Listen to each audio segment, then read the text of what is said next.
It's after midnight, and it's time for conversations about love, family, friends, sex, and life. It's Love and Life with Carol Riddick and Donavan West, only on WURD, Progressive Black Talk Media.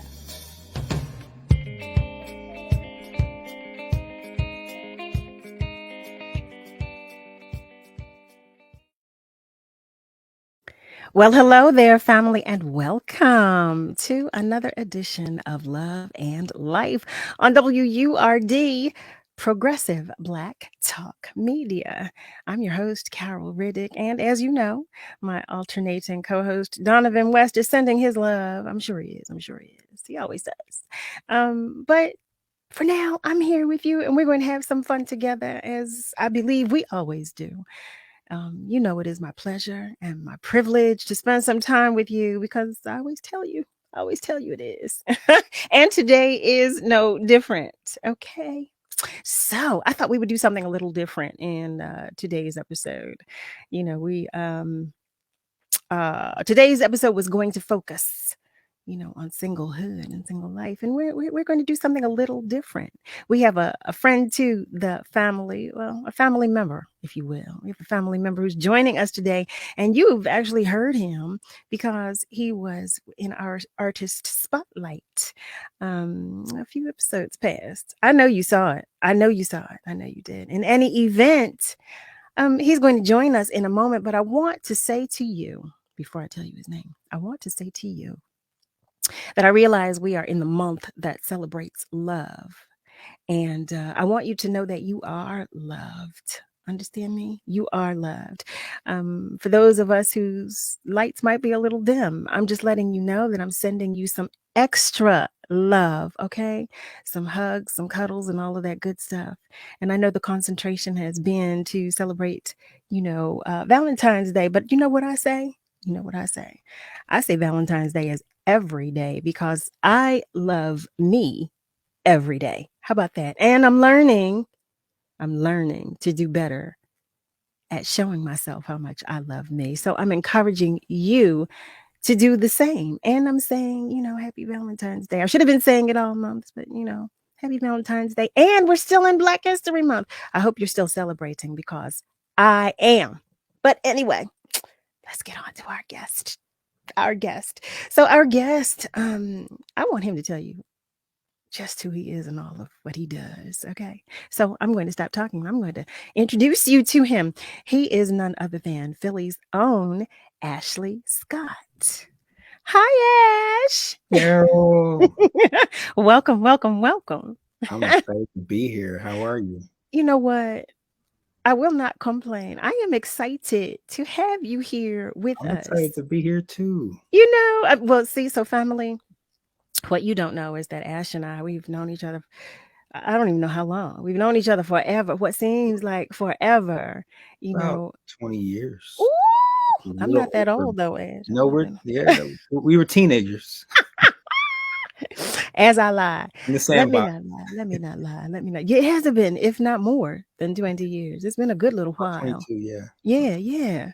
And it's so funny because y'all know, family, you all know how time flies. And it flies on its own. But when you're talking with someone that you've known for as long as we have, it just seems like didn't we just do that, or didn't we just talk about that? Mm-hmm. But thank you again for obliging and accommodating, and agreeing to come and hang out with us, in the midnight hour. Okay. It's real late at night. Let me put my foreign voice. Oh yeah, sure, you're right, baby. Heavens to Murgatroyd. So, Ash, what I would like is for our family members who are not as familiar with you to know exactly who you are and what you do. So can you begin by telling us of your journey? Just tell us. Wow, how long do we have here? Okay. Well, I'm a singer and songwriter. Also a entrepreneur. I've worked in the entertainment industry for a very long time. got my start in college, but I began singing at the age of 3. Music has been in Mm. my household for a very long time. My father has a great record collection that he was constantly playing Chicago's first album, the Chicago Transit Authority, and Songs in the Key of Life by Stevie Wonder, Mm. and quite a few Earth, Wind, and Fire records. And so that was what was played in the house. And my father's sister, my aunt Helen, her name is Helen Scott, she is a singer as well. And so that's where the music was actually in the family. She's 1/3 of the group known as the Three Degrees. And she Mm. started in the group when she was 15 years old on a record label called Swan Records back in 1963. That was in South Philly. Oh, wow. Swan Records was a label owned by Dick Clark, and it was the first label that the Beatles signed to when they came to America. So the Three Degrees were signed to that label, and they did about 19 or 21 singles, and she's on, I would say 19 out of 21 of the singles. And she took about a 10-year break. She came back in 1976, and she's been there ever since. So they are the longest running female vocal trio in music history, and they're known Mm. for the songs "When Will I See You Again" and "TSOP," "The Sound of Mhm. Philadelphia," and "Maybe" Mhm. here in the States. They have other singles that charted abroad. Some of them actually creeped over here and got some airplay, like "Woman in Love," "Giving Up, Giving In," "My Simple Heart," and "The Runner," but they're primarily European hits for her. So, okay. Well, we're gonna have to invite them to the show too. But Yes. so this okay. This is in your blood, basically. Well, that and I also have to mention that my mother grew up in West Philadelphia at 55th and Media on the same block as the Delphonics. Oh, So wow. they're like the extended uncle. So growing up, I just wanted a three-person group because I always had three women and then three guys. And I just wanted a group and I just wanted to harmonize with people, but that wasn't in God's plan. But that gave me such a wide palette of music and Mhm. appreciation because not only did they record their original stuff back then in their show and on recordings, they were doing pop and jazz standards. And so their Ah. arrangements were constantly in my head because that was all I listened to. So case in point, the Delphonics have a beautiful recording of Alfie Mm. by Mm. Bacharach. I love their arrangement of it. Yeah. And the Three Degrees twice, they did two different recordings, but their showstopper was MacArthur Park. And so that was just a pop standard of the 70s that everybody did. Of course, Donna Summer did it into a disco tune, but that was a standard that was recorded by the Four Tops, the Three Degrees, Mhm. live. Aretha Franklin used to do it. The You Supremes, without Diana Ross, did it at one point live. So it was just a pop standard. So that just gave me a wide palette of music to kind of go through, as well as what was in my dad's record collection. And then just watching them on both groups on stage, the guys were smooth and the ladies were perfectionists, and the harmonies of both groups were some of the greatest harmonies of all time. all of this history. All of this history. You were pretty much enveloped, surrounded, if you will, with all of this beautiful history, if you will. And you said it wasn't in God's plan for you To be in a uh, group. to be in a group. But I hands down, I do have to give it to both groups and all the other groups that have maintained their their brand for Hmm. the long. Hmm. I mean, next year will be 60 years for the Three Degrees, and I forget where the Delphonics are, but I mean, 60 years. 60 years for the Three Degrees. They have performed every year since 1963 somewhere in the world. Primarily, they're known in the UK because they were Prince Charles's favorite pop group, and they were known in Japan where they had to sing "When Will I See You Again" in Japanese. In Japanese. Yeah, there's a Japanese version of "When Will I See You Again." I never knew that. Oh yeah, it won the third annual Tokyo Music Festival, and they went back in the studio and they recorded a Japanese version. Okay, I'm going to have to find that because well, first of all, everything you're saying right now is a bit of history, but that alone, I want to own just that piece of history because that I want to hear it, number one, but I want It's to own pretty it as well. But so family, let me make you aware. If you just tuned in, thank you first and foremost, for joining us because you are listening to and watching Love and Life on WURD, Progressive Black Talk Media. We're at 96.1 FM and 900 AM. And tonight we are joined by none other than Ashley Scott. Ashley is telling us, he's giving us some tidbits about his history and about who he is as an entrepreneur, as an artist, just a man from Philadelphia. And we're getting some bonus information as well because he's talking with us about his beloved aunt, Helen Scott, who is one of, oh my goodness, the phenomenal 3 Degrees, right? I mean, And you all of shared that. the stage with them too. I did. Yeah, you I, did. I sure did. I have the pictures to prove Yeah. it. I still have those photos. I look at them quite often. So tell me how instrumental in your career, your music career, has your aunt been? She's the one that inspired me to do it. Back in 1979, they did a big concert at the Royal Albert Hall in London, and the concert is on YouTube. Okay. And they were backed by the Royal Philharmonic Orchestra, which was a Mm. piece orchestra. So it was a 3-hour concert chopped to about 45 minutes. And what they did show was amazing. They did an 8-minute long Lennon McCartney medley of Beatles songs. And it was just so seeing that their choreography, their harmonies, their performance, that's what inspired me to sing. Mm-hmm, Also, mm-hmm. when I was younger, all of my cousins were older, so when siblings and relatives get together, they put the kids in the room with the TV. So I didn't want to watch cartoons. I wanted to watch the videotape of her concert. And when the tape was Mm-hmm. over, they would just come in and rewind it, and I would just be occupied and entertained. You know So what?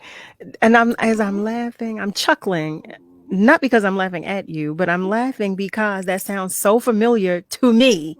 right, My uncle had he had a ton of albums, and I want you listen, you couldn't tell me that I wasn't going to be able to listen to all of them like mhm, at one sitting. So that's what I would do.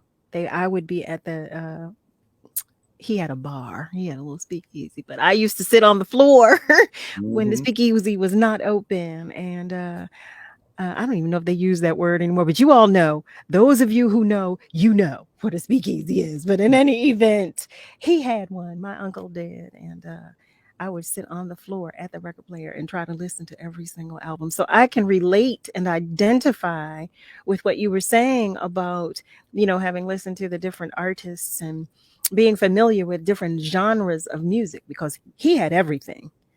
So yeah, I understand that. So you said at a very young age, very, very very young young. age, As you early as probably 3 or 4. I figured 3. I say 3.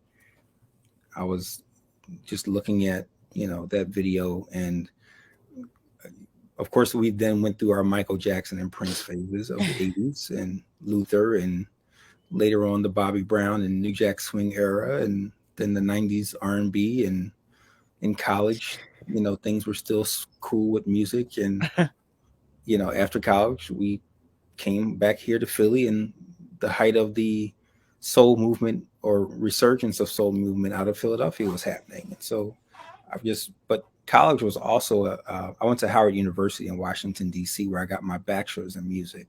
And mm, that was another just learning ground of listening and learning. I was a member of the Howard Gospel Choir, and that gospel nice. choir is one of the first. I think it was the first gospel choir at a historically black college. Mm-hmm. I mean, I know people may say the Fisk Jubilee Singers, but they were the Fisk Jubilee Singers, not a gospel choir. So Howard Ah. was the first, and it did produce Richard Smallwood and Tawaka Agee, and Angela Wimbush was a part of the Mhm. choir. Um, Go ahead. No, I'm sorry. Go right ahead. You finished. And other members they came out of the choir were the group Pure Soul, known for the song "We Must Be in Love." Oh yeah, yeah, yeah. So they were all historical members of the Howard Gospel Choir. But I was actually in the music department, so to be able to walk the halls that Donny Hathaway and Roberta Flack, you know, got their hone all their skills at was amazing. Eric, our good friend Wow. Eric Roberson, went to Howard with me as well. He was a Yes. few years ahead of me, and my professors were three of the greatest people that I still love to this day. Two of them are Mhm. gone. My vocal technique teacher, Kahembe Eichelberger, she's still teaching there. She's a classically and jazz trained singer in out of the DC area. But the two other professors that I had were more national and international musicians and producers. So one Okay. professor was Webster Lewis, and Webster Lewis was a jazz pianist. He put out 4 albums on CBS/Sony Records. He also produced an album. One of his albums was actually recorded here at Sigma Sound Studios, and Really? yeah, and he used members of MFSB and the Sweeties and Baker Harrison Young produced some music there as well. T Conway. And Mm. but Webster is known for producing a song called "Here's Looking Up to You" by an artist named by the name of Michael Wyckoff, which was later sampled by our good friends Renee and Jean, better known as Jeanne. They used Yes. to DJ. Yes. Oh my goodness. We just had the Baylor Project as guests a few Yeah. episodes ago. Nice. Nice. Webster was also conductor for Barry White's Love Unlimited Orchestra, and he did an album with them as well called "Welcome Aboard." So Oh Webster wow. instilled in us. I mean, he did sessions with the Jacksons and countless other people that I've named, but he instilled in us to be independent. And he said Mm, to not, he said, never go after a major record deal. He said, a record deal is nothing but a credit card. What they pay out, you will pay back. And that has lived with me ever since. He had a feeling, that hunch in his gut that the industry was going to change, and he didn't know what it was going to change to, whether mhm. it's going to be in favor of the artists or the labels or what was happening. But it has changed a lot since and I guess Wow. I'll keep that statement with me, forever. So I'm proud to have my own label, proud to be putting out my own music on my own label and owning all of my masters. So I'm taking You said that so quickly, like that wasn't a big thing. I want to talk about all of that, but would you repeat Webster's last name for me again? Webster Lewis. Webster Lewis. Family, if you've just joined us, you are listening to Love and Life on WURD, Progressive Black Talk Media. We're at 96.1 FM and 900 AM. I just want to send a special hello out there to our family members joining us on our socials because we know that you are there and we appreciate you being there too. I'm sorry I can't, do both, but if I could, I'd be communicating with you right now on social media. But since I can't, I'm just sending my love from here because I want you to know that we appreciate you too. We are talking with our guest today, who is none other than Ashley Scott. And Ashley was kind of brushing by that. He released a project as an independent artist, and if you will recall, in the beginning of tonight's episode, I was saying to you that we're doing things a little differently today. We're not concentrating on single hood as it pertains to singledom, but we're talking about Ashley as an independent artist who has released a uh, who has a newly released single. I should say, I'm all excited. Look at me. I'm all tongue tied tonight. I don't know what's wrong with me. It must be because, I wore red lipstick. I don't normally wear red lipstick, but I was trying to, stay in the theme of the month of loves. I've got all this red going on. But you guys know, in any event, we're talking with Ashley Scott, who just filled us in with a few tidbits about who he is and his upbringing. And you said so much, Ash, that I want to go back into the fact that I've got you more too. I've got more. no, listen, we're here for all of it. You hear me? We are here for all of it. But I want to take it apart because I don't want to gloss over all of it. I don't want to gloss over any of it because I think it's all important and it plays such a huge part, with Yeah. regard to who you are today. You said that you attended Howard University and you HU. were, yes, Real HU. HU. Yes. Sorry, Hampton people. But it was HU. Yeah, because I know you upset a few people when you said HU, the real HU. I know you Yeah. did. I love Hampton though. I have some of my close friends went there.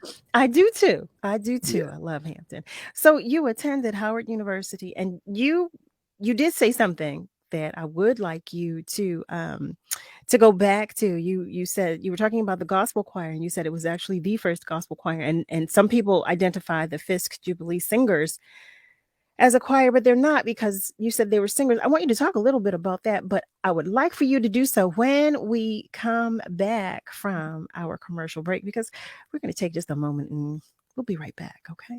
Word on Jobs. A new year is here, and if you're searching for new career goals or a new job that fits your skill set, visit wordworks.com to view jobs and program opportunities, including Community Relations Coordinator for WHYY, Disability Services Director for NBME, and Policy Director for Bicycle Coalition of Greater Philadelphia. Visit WordWorks at word.com and find the career opportunity that's right for you. Brought to you by Pico and Livelihood at Word Radio. Imagine you on a deserted island all by yourself, or even being in a crowd of people yet still feeling alone. That's what being a victim of sexual assault can feel like. Victims of sexual assault are at an increased risk for developing depression, PTSD, substance abuse, eating disorders, and anxiety. Sexual assault can happen to anyone and is any unwanted sexual contact such as unwanted touching, fondling, groping, or even rape. No always means no, so speak up and speak out. It's on us to stop sexual assault. Black Americans have died of COVID-19 at over 2 times the rate of white counterparts. This is due to systemic racism and healthcare disparities. Here are some tips for protecting yourself. Wear a mask covering your mouth and nose. Avoid crowds. Wash your hands with soap and water. Use alcohol-based sanitizers. Avoid touching your eyes, nose, and mouth. Practice social distancing and follow World Health Organization guidelines. Quarantine if you've been exposed to the virus. Self-isolate if you're experiencing symptoms. Seek medical attention if you experience difficulty breathing, a fever, cough, sudden confusion, or pressure in your chest. If you don't have health insurance or a healthcare provider, try contacting your state health department, community health clinics, or local hospitals for testing and treatment. Together, we can stay informed and empowered. This public service announcement is from the National Black Cultural Information Trust. When I cross the finish line, it's not just me. I succeed because of others. When I was pregnant, I survived because of others. At 32 weeks, I was diagnosed with preeclampsia and had an emergency C-section. Because my doctor took quick action and my husband was there to help me, I'm alive. Too many women die of pregnancy-related complications, and most are preventable. If you or someone you know is pregnant or recently had a baby, learn the warning signs. It could help save her life. Hear her. For the Indianapolis Colts. Becoming a running back was no easy task for me, but it's nothing compared to what my amazing mom faces every day. My mom was diagnosed with muscular dystrophy when I was 14 years old, yet she's always there for me, every step of the way, despite her own battles. And the Muscular Dystrophy Association is there for my mom. At their 150 care centers across the U.S., MDA is the leading organization in research and care for kids and adults with muscular dystrophy, ALS, and related neuromuscular diseases. Their research is helping find cures and save lives. Watching my mom go through her daily struggles and the care she receives from MDA has made me determined to help find a cure for neuromuscular disease. That is why I support MDA, and that's why I'm so grateful to others who do too. Join me and learn more at helpmda.org today.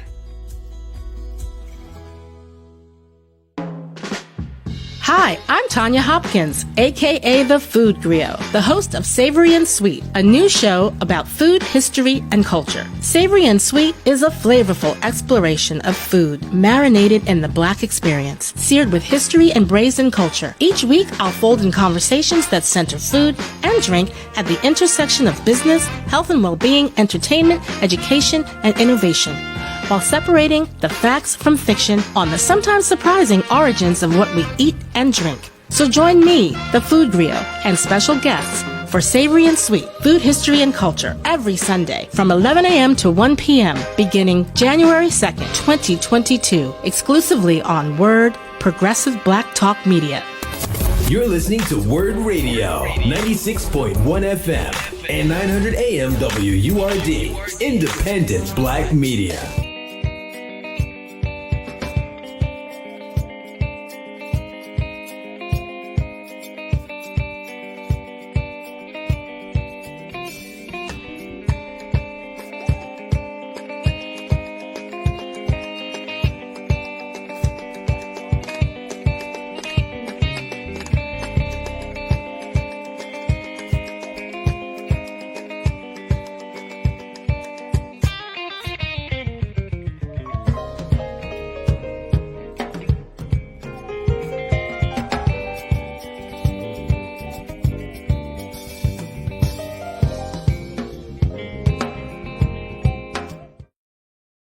Well, hello there, family. You are tuned in to Love and Life on WURD, Progressive Black Talk Media.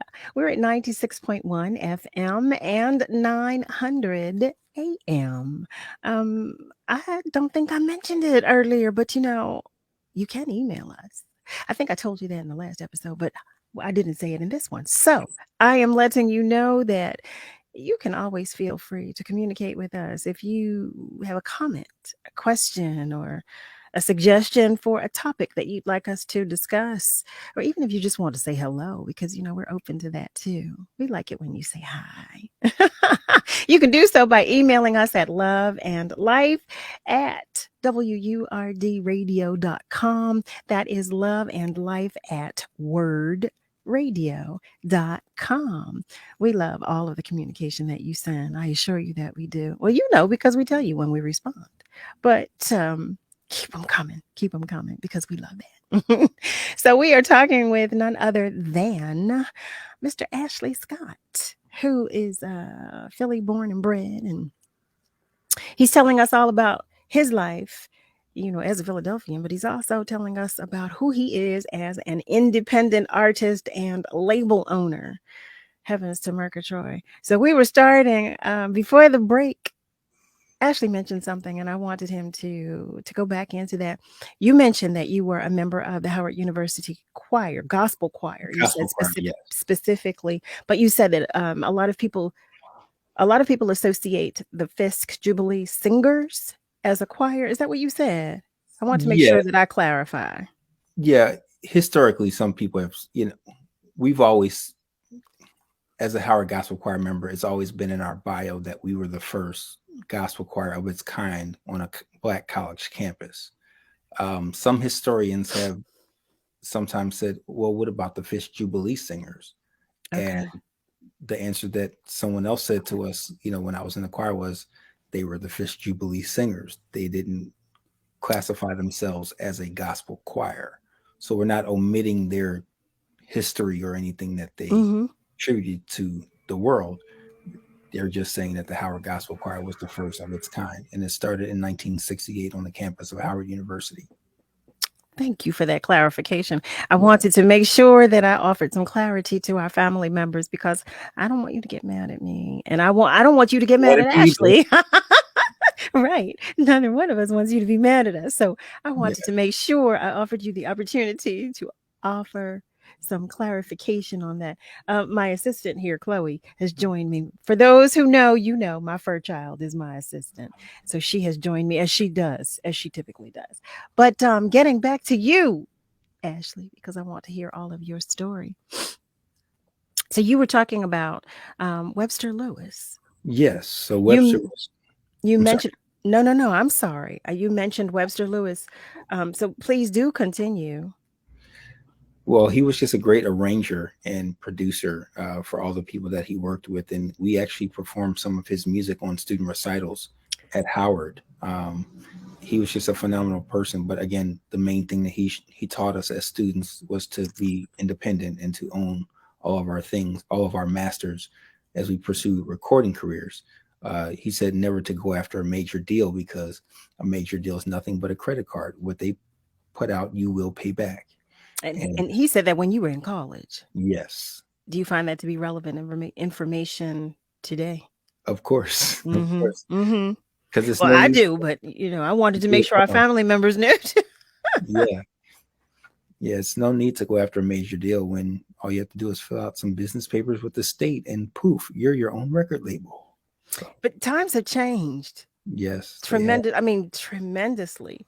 You know, when we were in college, it was the more desired thing to be a member of a label. It looked better. It was, Mhm. well, in a lot of people's eyes, I will say, because there were still independent artists then when we were in college. Yes, But again, it wasn't the more fashionable thing. It wasn't the more desired thing to do. right.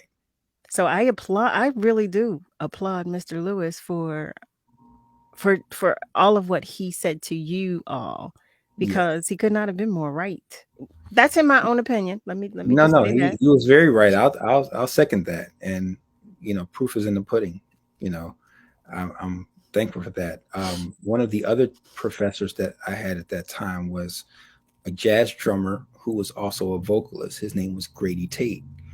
And Mm. Grady is the most recorded jazz drummer of all time. He has played with the Count Basie Orchestra, Duke Ellington, Lena Horne, Frank Sinatra, Quincy Jones, Dizzy Gillespie. He's also a vocalist and has recorded his own albums. Matter of fact, there's a clip of Philly's own Grover Washington Jr. in Pieces of a Dream.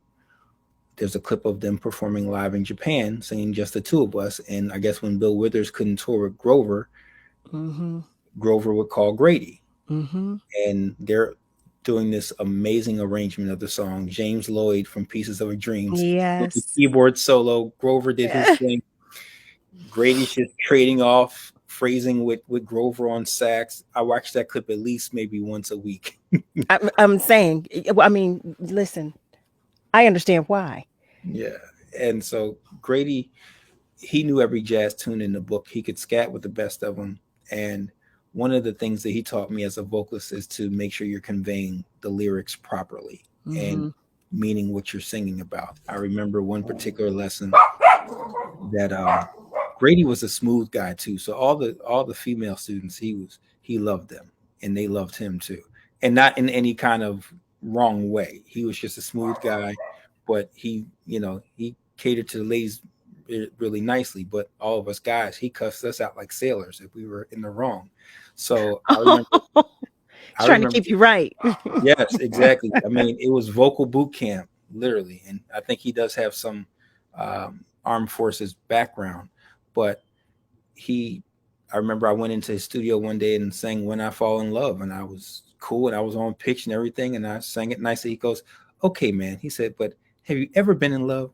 He said, you don't sound like you mean this stuff, man. He said, you got, and I'm substituting words here for this. Right.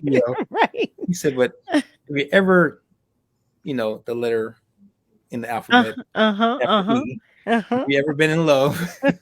He said, now sing the stuff right, man. And so that 45 minutes was like the most memorable of my Howard days because he was the drill sergeant. Sing the stuff and sing it right. So, wow. But I mean, I love that though, because that was all a part of the lesson. Oh, it was. And listen, that was a mild life lesson. Yes, it was. Quite honestly, that was a mild life lesson. We all get our bumps and bruises as we come up in this industry and as we come up in life. That's what life is. That's what life is all about. But when you have someone that you admire, you respect, and whose opinion you value so much, you take all of those nuggets. you take them gladly. Yes, I do. And I'm just thankful for all of them, whether it's Grady or Webster or things that I've learned from my aunt. I'm just thankful for all the nuggets, and I constantly preach them too. I am sorry to have interjected. So you had so many influences at such a young age, like so young. So it seems like, I call it divine orchestration. When you keep getting the messages from left, right, and everywhere else, because it seems like there were people that were placed strategically throughout your entire life that were leading you along this path. Yeah, it was. I I was not the average kid walking through the schoolyard playing and rapping the latest hip hop track. I was humming MacArthur Park or Alfie or going through my Michael and Prince phases or what have you. I was everything was I was definitely into live instrumentation. I love live instrumentation, and I actually utilize that on all of my recordings now, making sure that you hear the piano, the guitar, the bass, the drums, the saxophone, a flute, a string line. This latest single actually has a full orchestra on there, live horn section, live string section, as you played it, and you played it Hmm. before. So We have heard you. You're supposed to tell the title. You're supposed to say the name of the the song's song. So called that Together. The song's called yes. Together. Because wait a minute. So family, for those of you who are familiar, because we did feature Ashley Scott in our artist spotlight on a former episode, we played his newly released single called Together. Donovan and I, we were talking about how much we enjoyed it because it's a great song. It's a great song. Like Thank you. congrats on that. Thank you. Congratulations on that. But so I want to know, fast forward, because I feel like there was a gap in time. Did you between you like being exposed to all of these influences and then deciding, okay, this is what I'm going to do. This is what's going to happen here. But Ash, I've known you for I don't know how long, and you've always been involved in the industry in some way, sort of form or fashion. Tell me, please, how your path went from, because you were an entrepreneur, your focus was mostly Yes. on your entrepreneurship for so many years. Can you tell me how you pivoted from first music to entrepreneurship, and then back to having a label They've and life now? they've always gone hand in hand, actually. Okay. Okay. As a music major at Howard, there's a few things that happened there. One, I during my summers home from Howard back here in Philadelphia, I had a friend of the family that worked at the recreation department, and she got me a job at the Dell. So that's where I started the business side of music for me. It was in concert promotion at the Dell. For 2 years I was on the stage crew, and then for about another 10 to 12 years, probably 13 total, I was pretty much assistant to the general manager. So I Mm. worked on the contracts.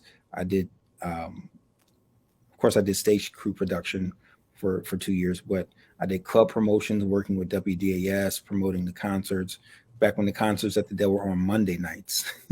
Wow. So Okay. Wow. yeah, so I would, and back when they were booking all the 70s artists, so every time they had a Blue Magic or Ray Goodman and Brown or Mm. a version of the Stylistics or whomever, I was bringing them in town a day early to go do Butterball's Oldies Night for WDAS. Sorry to mention Wow. another station on the station, but so I learned club promotions and radio advertising and marketing. So that's where I honed my skills on the business side, and I began to just meet a lot of musicians in town, as well as people that worked with artists. So Hmm. by once I graduated from college, I came back to Philadelphia and I was singing around at a lot of open mics and things of that nature. Had a couple groups that didn't quite pan out because I did try the group thing after college. Uh, was always hanging out at the Black Lily or John Barber's Blue Funk or South Street Hmm. Blues with Stephanie Renee on a Wednesday night.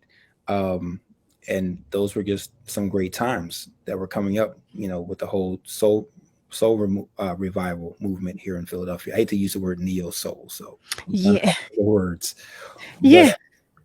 I got involved with the Recording Academy and just going to a lot of events and networked with our beloved Helen and Terry, and Deanna Williams was a mentor as well. Her Hmm. son Khalif Gamble and I were at Howard at the same time. We both checked in the freshman dorm at the same day. Yeah, I never knew that. I yep, never knew that. Ash, okay, now I feel so crazy in this moment right here because we have so many commonalities. We have so many of our beloveds that are the same. But I want to go back to your time working at what is now called or referred to as the Dell Music Center. But yeah. family, before Before we get into all of that, we're going to take a short break, step away for a moment, just a moment or two. But please do stay with us because we'll be right back. What's up, y'all? It's Janae Latrice and Kayla J. Be sure to tune in Monday through Thursday at 7 p.m. for Crosswords, sharing conversations across generations, right here on WURD. Progressive Black Talk Media. We'll see you there. I remember this one moment. I ran to kind of the water edge, and my mom said something along the lines of like, now it's your turn. Take that first step. When I became a mom myself, I feel like my whole world changed. There's some light within her that makes me continue to do the climate science work that I do. You don't have to be a climate scientist to want to protect the earth. As moms, we care about our children and the environment they grow up in.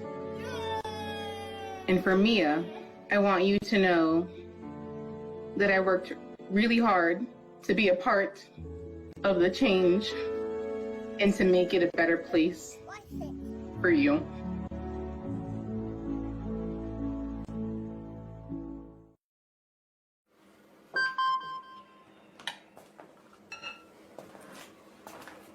Email from school about the incident today. Scary. Tell me about it. Did you have any idea that was going on? None. I mean, you saw Derek at the game last night too. Did you have a clue? No, but you know, teachers like me, parents, we don't always know as much as you guys do. Kids hear first about what's going on with other kids. Half the time, it's rumors. It can be hard to tell sometimes, but if you're ever concerned about a friend who's having trouble with alcohol, prescription drugs, bullying, violence, anything, you need to tell an adult. Mom or me, a teacher, coach, school counselor, someone you know and trust. Dad, no kid is gonna tell an adult about that kind of stuff. I get it, but if we don't know, we can't help. Speaking up about a problem, that's what helping a friend is all about.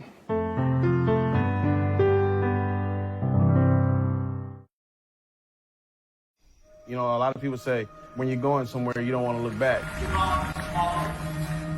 But I beg to differ. For her to see her father celebrate his graduation, it's the best feeling in the world. I can't lie and say it was easy. But sometimes you just have to stop everything and take it in. I looked at everything in a different light. I realized it started with me going back and getting my high school diploma. We're often influenced by what we see or hear on social media. Beware of disinformation campaigns targeting Black communities by using cultural issues to incite divisions, spread false information, and negatively influence public opinions. We're in this together, and together we can stay informed and empowered. Learn more at nbcit.org. This public service announcement is from the National Black Cultural Information Trust. I'll be here to hear what's on your mind. Take this time to talk and get it right. You know I'll be there all your life. When you need me, I'll be by your side. By your side. And every day is a different day. Everything is in everything. Even when you think things will never ever be the same. Don't be scared of the world, I'll be here to stay. By your side. Even when your heart ain't listening, or your mind takes you a different way, towards a different path. All you gotta do is sit and ask. When you need me, I'll be by your side. When the adults in a child's life talk early and often about the dangers of underage drinking, the message gets stronger every time. I'll be by your side. Talk. They hear you. Hey, still shopping for the new year? Or did you receive a gift card for the holidays? Either way, WURD Radio's got you covered. Visit WURDradio.com and shop at the WURD Virtual Marketplace. You can support local, small, Black-owned businesses through the marketplace and shop today. Visit WURDradio.com/marketplace or WURDworks.com/marketplace. You're listening to WURD Radio, 96.1 FM and 900 AM WURD, independent Black media.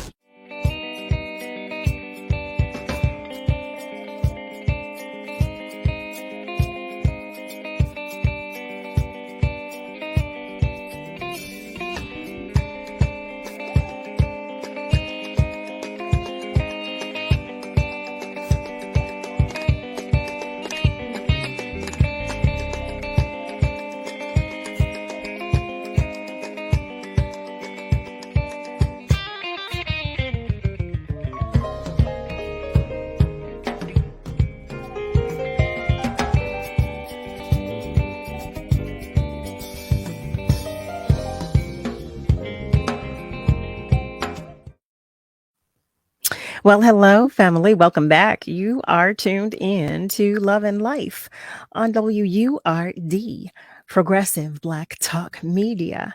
We're at 96.1 FM and 900 AM. Hey there. I just want to thank you again for joining us because we do appreciate you. And I want to reiterate, I tend to do it at the beginning of the show, but I don't always come back and follow up. You know, I like to do checks on you and make sure you're good. I know you can't tell me, but you know you can email me. We can always communicate. And you can do so by emailing me at loveandlife@wordradio.com. That's WURD, of course. Loveandlife@wordradio.com. You know, reach out to me. Let me know what you're thinking, how you're feeling, and all that good stuff, because I do care. And I tell you that I do. So you know that I do because I mean it. So we've been talking with our guest today, who is none other than Ashley Scott. Some of you family members may be familiar with Ashley because we played Ashley's music in our artist spotlight. We talked about Ashley briefly. And we let you know that he has a newly released single. So we're talking with Ashley about his life as an independent artist and label owner and entrepreneur and all of that good stuff. And I know Ashley well, but it's always good to learn stuff because I'm learning a lot as I talk with you. But Ashley, you told us during the time where your focus and was more so on entrepreneurship, because I understand, you know, being a creative, we wear so many hats, we do so many things. But when you were working with the Dell Music Center, do you feel that everything that you did there was a huge contributing factor to your decision to become a label owner and independent artist? Yes, It was. definitely. Did it Yeah. help? Did it help, or did it? Because here's the thing. Because you know sometimes you can become more well versed in the business side of things, and you say, no, well, I need to focus on this as opposed to doing that. Did it help or hinder? Like, did it push you toward becoming an artist, or? It actually, once I was in the business side, it kind of kept me there for a long time. I always sang. I would always perform on open mics. I was always trying to get musical entities off the ground for a while after college, but it just didn't work. So it took me a while to actually start recording solo material. And I actually produced a demo around, I would say sometime around 2008. And Okay. once I got it, you know, ready to show off to people, a few of my mentors had felt like it needed more work. So I honestly got a little discouraged around that time and stopped recording for a long time. And I just continued to perform in wedding bands in the area. So again, I've always been singing and doing the entrepreneurial thing. But in terms of getting back in the studio and starting my own label, that came about 5 or 6 years ago when I just decided, you know what, I'm tired of singing everybody else's stuff. I want to perform my own stuff. Mhm. And I want to leave a legacy for my family and and leave a mark in the world. And the world is bigger than just Philadelphia and the state of Pennsylvania and this country. And thank God for the internet. We can distribute our music out there to the world. And so someone out there is going to like what you do. And I just got that, notion. And there was a young lady out of Kentucky who came here for a seminar one day, and we kept in touch. And she said, I want to write a song with you. And I said, okay. So she gave me a skeleton track, and it was cool. It was a good starting point. And I took some live musicians in the studio, Stan Davis, Brandon Mullen, Rodney Miller, and Lawrence Farmer. And we produced a track at Craig White's studio. And that was my first single, Words, in 2015. Wow. And I was so proud of the project. I actually had some great background vocalists on there as well. I did it traditionally of incorporating other voices and other players on the music, because that's how music should be. It shouldn't be a one-man band. I didn't want to be the only person cutting every part. So who did you have as background vocalists? Let's show love. At Stephanie Oliver, Nomi Gray, Ashley Lewis, Nick Jason, and Khalif Carter. That's what I'm talking about. That's what I am talking about. You said something just a second ago that is so I don't know how many people actually think about this when they think about artists and creatives. That how we feel, how we process when someone doesn't feel favorable toward our decision to either pursue a career or our music. When someone, okay, family, we understand that not everybody will like everything that we do. I'm going to say that for myself. Right. I understand that not everybody will like every song I create, I write, I sing, or every project on which I am a part. But it hurts. It hurts. It hurts so much because you want people to do so, but it hurts when they don't. The quote from Ms. Badu of us being artists and being sensitive about our stuff is very true. That is so true. Thank you, Ms. Badu. How about that? How about that? You are so right. I completely forgot about that quote. Yes. And we're very sensitive, even though when she said it, it was said in, in a jovial way, kind of like, she was joking, but she is, and it's true. It's so true. It's so true. So I commend you for getting to the place and getting to the point, because we all deserve that little pat every now and again when we decided to push through. But I think that's life. It is. That's life. That we're talking about being creatives and the profession in which we work, but the same can be said about anybody who is pursuing a dream. No matter what they're doing. But so you decided, because here I got caught up for a minute. I was caught up in the story. So you decided to pursue your career. When you first began, was your concentration on doing the music, or were you, because you had come from now this entrepreneurial existence? Because a lot of people will go right into to doing their project and they won't handle their business first. I have been blessed to be around so many greats that I've seen and read of, not just the ones that I've been around, but things that have been in the news. So I'm going to make this more general, but so many of our historic and legendary legacy artists have been through so much litigation in their life, whether it was internal within their own situations, with producers, with record labels, with promoters. This is a business, and I'm so glad that the friend of the family threw me at the Dell to learn the business, because that's where I learned it all. And I learned contracts, I learned promotion, I learned marketing. I networked with professionals in media, not just radio, but print as well. I mean, the Philadelphia Tribune, the Daily News, et cetera, et cetera. In our former neighborhood papers like Scoop and the old New Observer and things of that nature. It was just a huge learning ground. And so, as our beloved Deanna says, we have to net weave. Yes. Yes.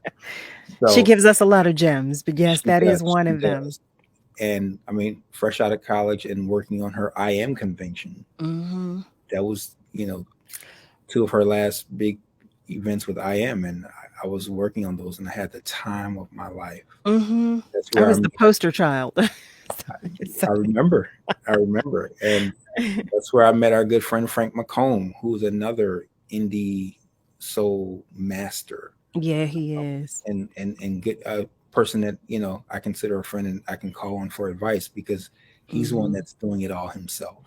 He is. He's a machine.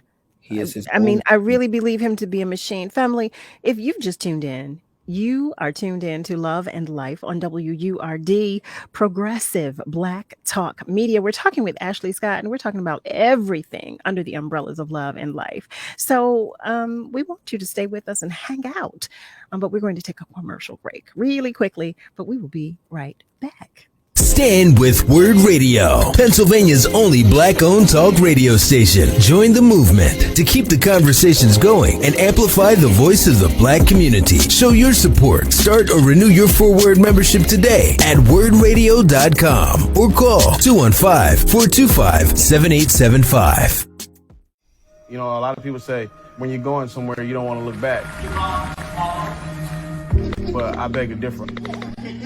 For her to see her father celebrate his graduation, it's the best feeling in the world. I can't lie and say it was easy. But sometimes you just have to stop everything and take it in. I looked at everything in a different light. And I realized it started with me going back and getting my high school diploma. Maybe you can make retirement happen. After all, you made her college years happen. Opening that education savings account when she was little. Spearheading a campus tour. And another, and another, and another, and another. Bam! Deciphering financial aid. She was like, what? Now she's like, you waste planning for college. Now get the tips you need to get on track at aceyourretirement.org. I'm Naheem Hines, professional football player for the Indianapolis Colts. Becoming a running back was no easy task for me, but it's nothing compared to what my amazing mom faces every day. My mom was diagnosed with muscular dystrophy when I was 14 years old, yet she's always there for me, every step of the way, despite her own battles. And the Muscular Dystrophy Association is there for my mom. At their 150 care centers across the U.S., MDA is the leading organization in research and care for kids and adults with muscular dystrophy, ALS, and related neuromuscular diseases. Their research is helping find cures and save lives. Watching my mom go through her daily struggles and the care she receives from MDA has made me determined to help find a cure for neuromuscular disease. That is why I support MDA, and that's why I'm so grateful to others who do too. Join me and learn more at helpmda.org today.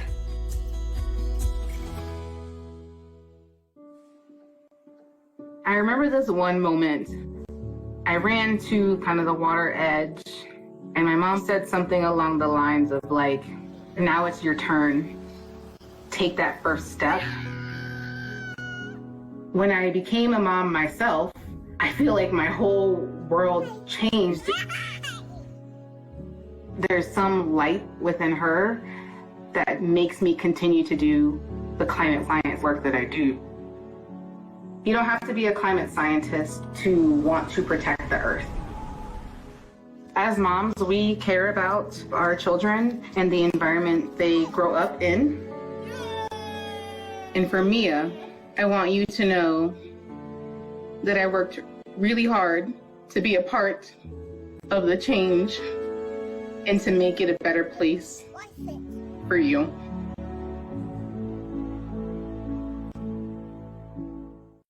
Imagine you on a deserted island all by yourself, or even being in a crowd of people yet still feeling alone. That's what being a victim of sexual assault can feel like.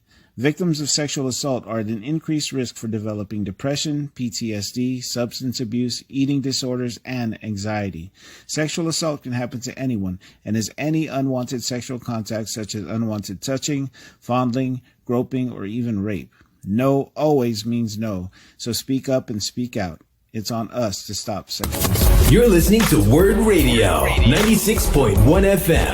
and 900 AM WURD. Independent Black Media. Lifting every voice. Till earth and heaven ring. This is WURD Radio. 96.1 FM and 900 AM WURD Philadelphia. Black Talk Media.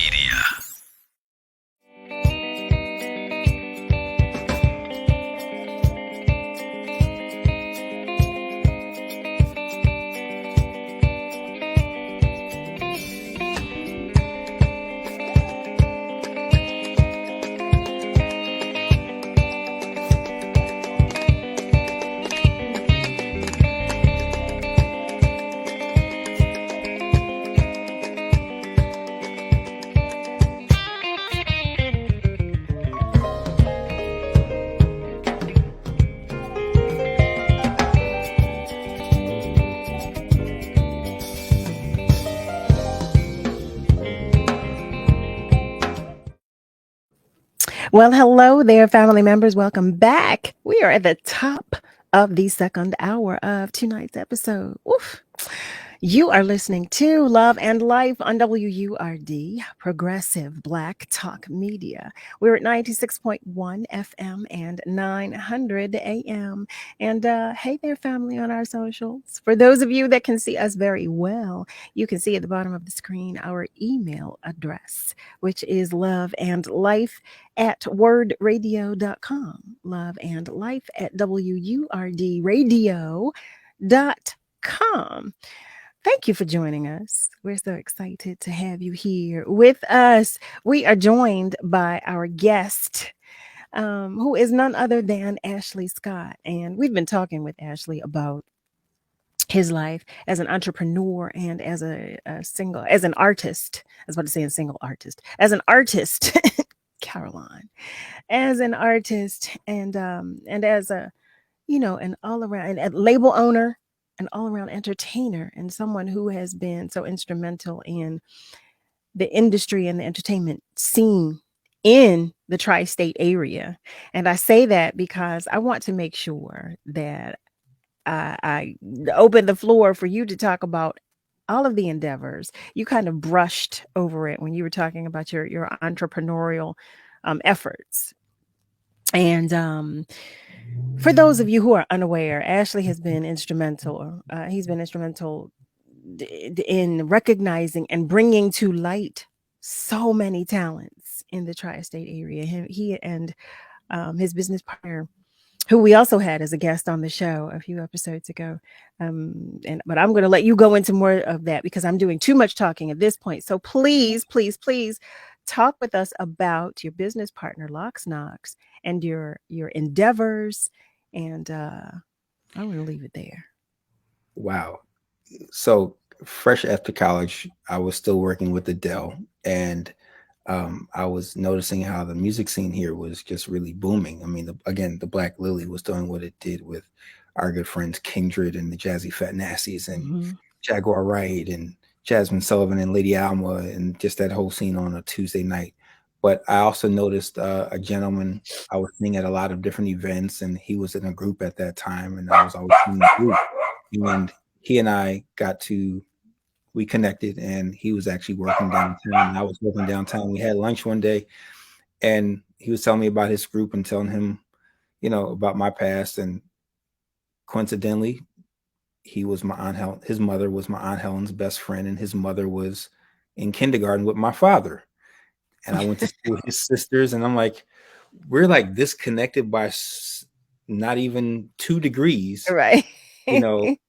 And so we ended up becoming good friends and best friends, and still to this day. And he and I were both sought out by so many people in the entertainment industry here in Philadelphia for resources, because he and I, we knew all the same people. And Philadelphia was very cliquish at that time, and still is in some ways, but we weren't a part of anyone's clique. We just knew everybody, and we could go talk to whoever we wanted to talk to because we just created great relationships with everybody.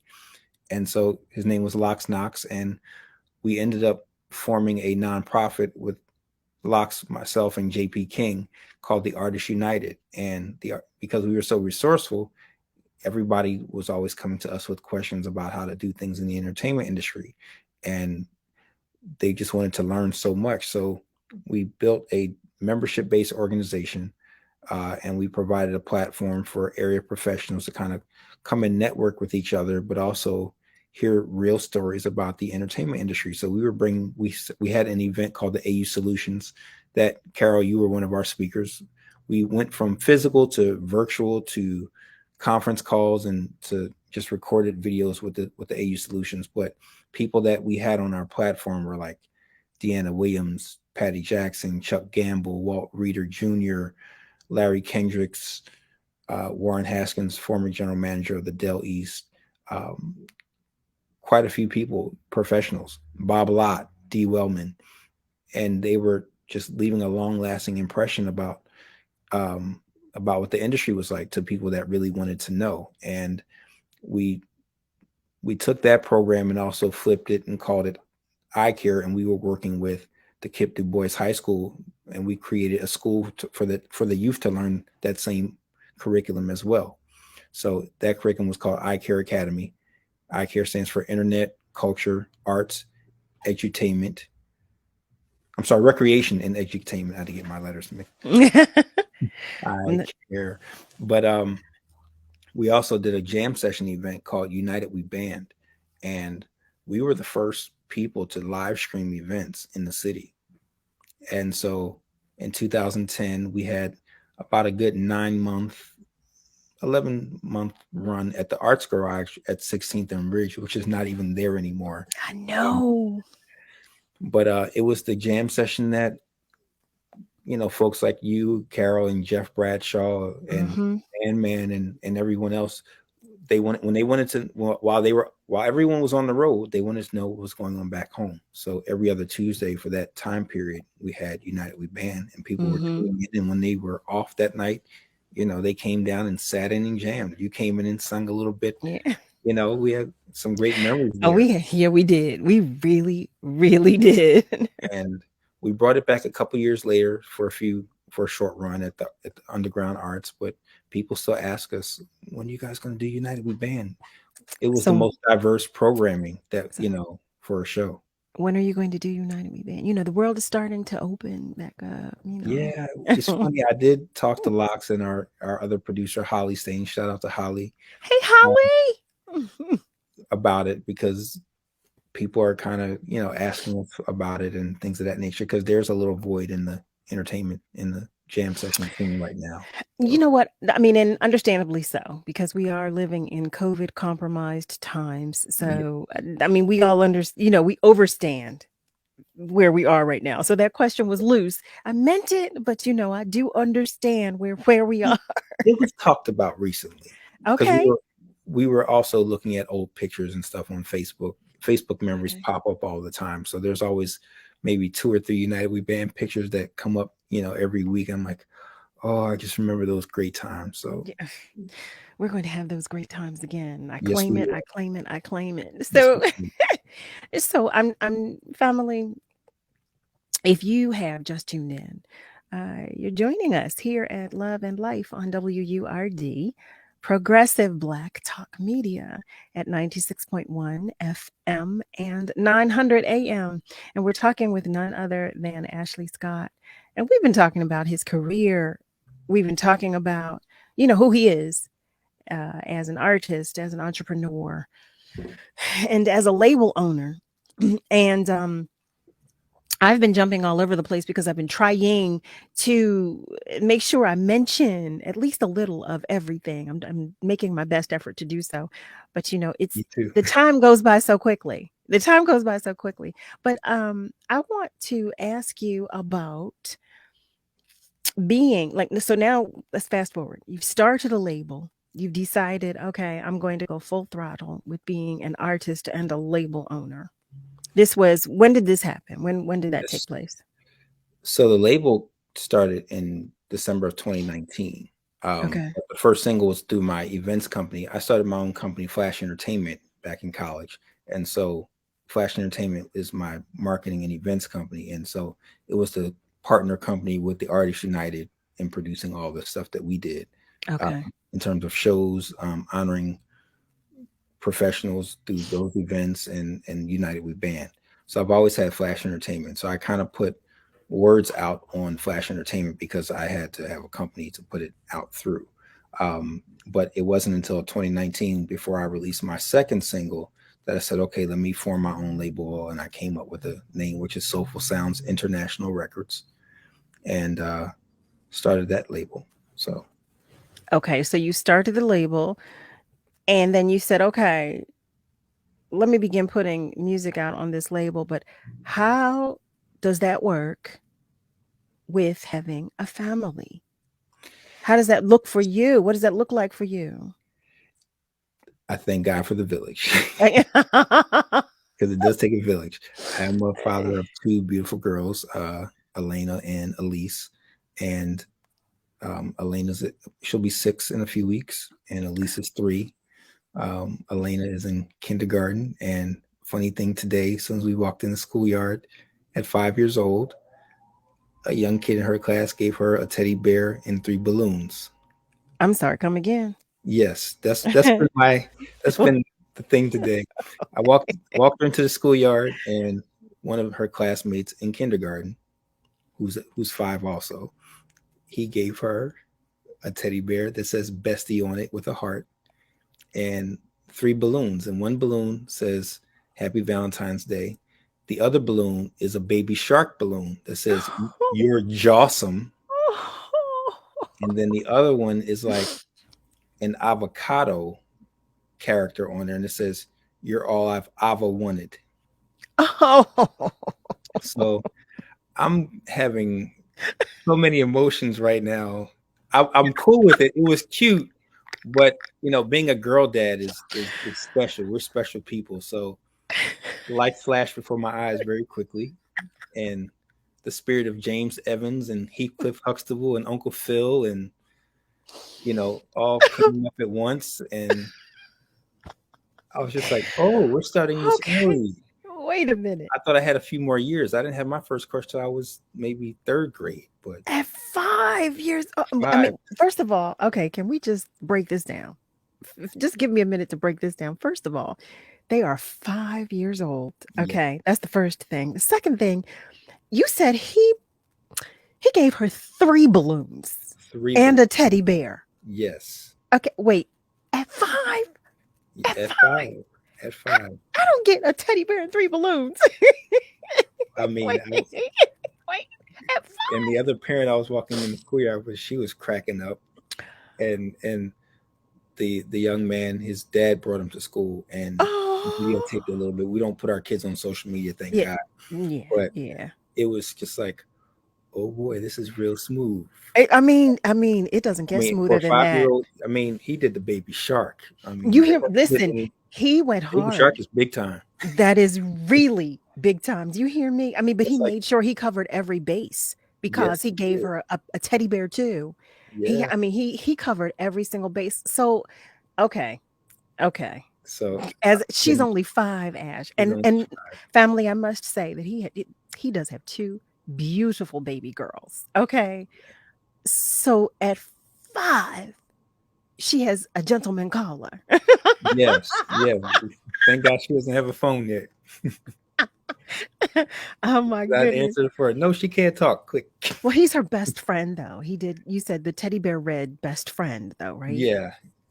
Okay. So he's her best friend. Play with the little girls for a while because I've been trying to avoid this part of life. Well, no.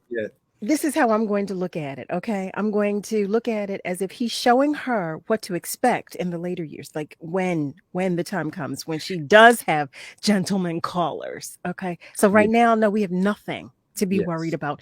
He is just setting her up. He is showing her this. You accept nothing less than this. Okay. So that's how we're going to look at that. Okay, I'll take you for that one. Yeah. Because that feels better to the spirit than It does. I'm still laughing at it. I'm still just blown away. Goodness. The teacher said they could bring Valentine cards for all the kids, and she didn't give us every name, so you write on the front a friend, and so she had things for everybody, and it's funny, the young man's mother actually did tell me that, she had gotten some things and that he wanted to get her something, but I thought it was just in conjunction with the class. No. So when I was walking up to 3 balloons and a teddy bear today, I was like, oh boy. See, you. Okay, I'm going to pray now Yes, harder. too. Okay, I was Yes. already praying for you guys, but I'm going to pray harder. Yes. Okay, As the preacher said, because push, pray until something happens. Or no more gifts So- haven't received. So tell me this. So okay, so now you have you're a label owner, you're an artist, and you're still an entrepreneur. Mhm. How do you manage? How do you manage being dad as well? It's around the clock work. Sleep does come. It's a little bit at night. I wake up, get my kids ready for school, take her to school, and I keep the little one with me all day. Thank God for the village. Grandma comes every morning and spends some time and give that one lunch while I can go downstairs and check email and social media, and I still have clients through my other company, Flash Entertainment. So Wait, talk to us about that. So I do events, promotions, social media management, A&R administration. And so sidebar, back in college, Webster Lewis was working with a artist that you and I both know very well. He's known for songs like I Go Crazy and Nothing Has Ever Felt Like This, our good friend, Mr. Will Downing. So back in college, Webster brings him to our class to show us how to produce music, and he was in the studio with us because we recorded music for the Howard Jazz Ensemble CDs back then. Webster produced a few tracks for that. Okay. And the ensemble class got together, so Will came in the studio to help us cut vocals and everything, and he actually gave us a lecture at that time. So Oh wow, like a master class? like a master class and just talking about the business. Nice. And so I met him back then and saw him a few other times throughout life, and he remembered me, and we got to a point where we exchanged numbers and we would text back and forth. And back in 2013, I was working with jazz artist Marcus Johnson out of DC on his business team, working with his manager Sidonia Walker, who's based here in the Jersey area. And I reached out to Will one day just saying hey and checking on him, and he said, hey man, I'm doing good, I'm just working on this record and trying to get it out there. I said, well, you need any help? And he said, sure, you can help me out with this, and I'll compensate you and everything. And that was 2013, and I'm still working with him to this day. And it's been the best job ever. I tell him every day, please don't fire me because it's the best job ever. Got to work closely with you, Carol, when you sing with him, or when you do sing with him, and also picked up Najee as of late. Nice. So still looking for some other clients to work with as well, but juggling that as well as being a recording artist, it's been a blessing. Will actually let me, even though I work with him on his business team, I give him musical ideas occasionally, and I did. There was one where he did his album Romantique a few years ago. He was paying tribute to baritone singers, and he said, okay, I'm working on some Isaac Hayes ideas. I said, my favorite Isaac Hayes song is Deja Vu that he did with Dionne Warwick. And I was trying to show him this clip of Dionne singing it with Barry Manilow, but I couldn't find it on YouTube. But then there was a video of Dionne and Isaac Hayes performing it, and we watched it while we were working at his house one day. And about a week later, the song was done, because Will works quickly like that. Yes, he does. He took that video inspiration and that song, and he called Avery Sunshine, and they made a duet out of it. Don't you love that? I do. So Don't you? he actually called me to record some vocals on two of his songs on 2 different albums. His remake of Your Smile by Angela Winbush, Black Girls Project, and Take It to the Cross on his 2018 The Promise Gospel Project. So whenever he calls, I'm like, sure, I'm ready to go sing anytime. Let's do it. So it was an added plus. And because you always know he just makes great music, so you always know it's going to be awesome. And he was instrumental in helping me record the lead producing my first single, Words. And one day, and after I had some other tracks I was working on in 2018, 18, and I played the track for him and gave him the idea that my producer at the time gave me. And Will was like, "That's cool vibe. I like where you're doing with the verses." She said, "But you should add this on there." I'm like, "Okay, well, if I add it, that means we're co-writing a song together." And I was like, "This is totally cool." So I'm gonna take your idea. And it became my second single. It was called "Dance the Night Away." It was released in February of 2020.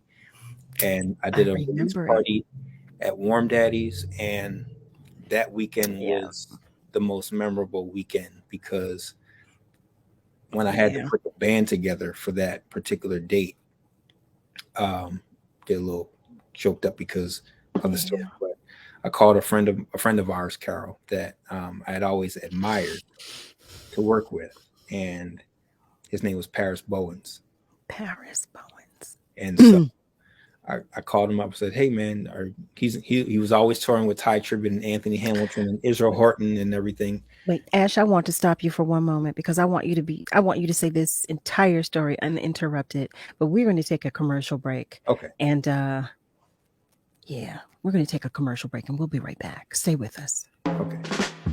Hi, I'm Tanya Hopkins, aka the Food Griot, the host of Savory and Sweet, a new show about food, history, and culture. Savory and Sweet is a flavorful exploration of food, marinated in the Black experience, seared with history and brazen culture. Each week, I'll fold in conversations that center food and drink at the intersection of business, health and well-being, entertainment, education, and innovation, while separating the facts from fiction on the sometimes surprising origins of what we eat and drink. So join me, the Food Griot, and special guests for Savory and Sweet, Food, History, and Culture every Sunday from 11 a.m. to 1 p.m. exclusively on WURD, Progressive Black Talk Media. What do an aerospace engineer, cancer immunologist, and bat scientist all have in common? We all have cool jobs in STEM fields. Whether it's building robots or learning to code, girls everywhere are finding their passion for science, technology, engineering, and math through positive role models and mentors. So dare to dive in, get connected, and explore. You never know what your future may hold. Learn more about these and even more cool jobs at shecanstem.com. I'll be here to hear what's on your mind. Take this time to talk and get it right. You know I'll be there all your life. When you need me, I'll be by your side. By your side. And every day is a different day. Everything is in everything. Even when you think things could never ever be the same. Don't be scared of the world, I'll be here to stay. By your side. Even when your heart ain't listening, or your mind takes you a different way, towards a different path. All you gotta do is sit and ask. When you need me, I'll be by your side. When the adults in a child's life talk early and often about the dangers of underage drinking, the message gets stronger every time. I'll be by your side. Talk. They hear you. Black Americans have died of COVID-19 at over 2 times the rate of white counterparts. This is due to systemic racism and healthcare disparities.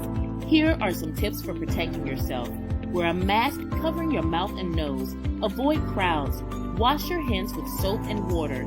Use alcohol-based sanitizers. Avoid touching your eyes, nose, and mouth. Practice social distancing and follow World Health Organization guidelines. Quarantine if you've been exposed to the virus.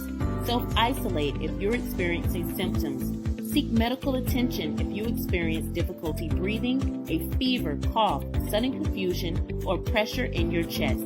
If you don't have health insurance or a healthcare provider, try contacting your state health department, community health clinics, or local hospitals for testing and treatment. Together, we can stay informed and empowered. This public service announcement is from the National Black Cultural Information Trust. When I cross the finish line, it's not just me. I succeed because of others. When I was pregnant, I survived because of others. At 32 weeks, I was diagnosed with preeclampsia and had an emergency C-section. Because my doctor took quick action and my husband was there to help me, I'm alive. Too many women die of pregnancy-related complications, and most are preventable. If you or someone you know is pregnant or recently had a baby, learn the warning signs. It could help save her life. Hear her. Maybe you can make retirement happen.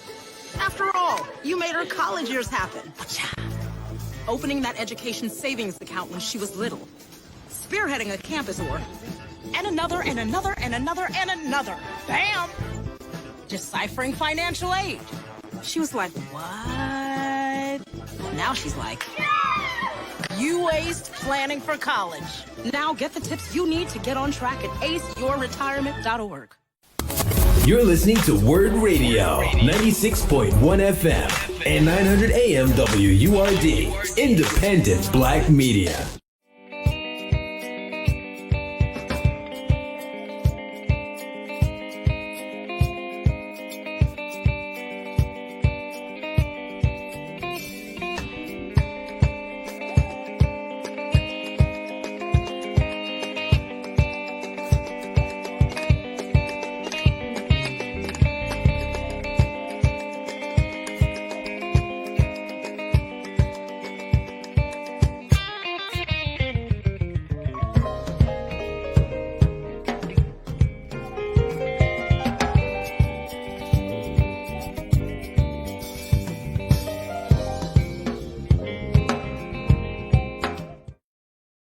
Hey there, family. Thank you for joining us. You're tuned in to Love and Life on WURD, Progressive Black Talk Media.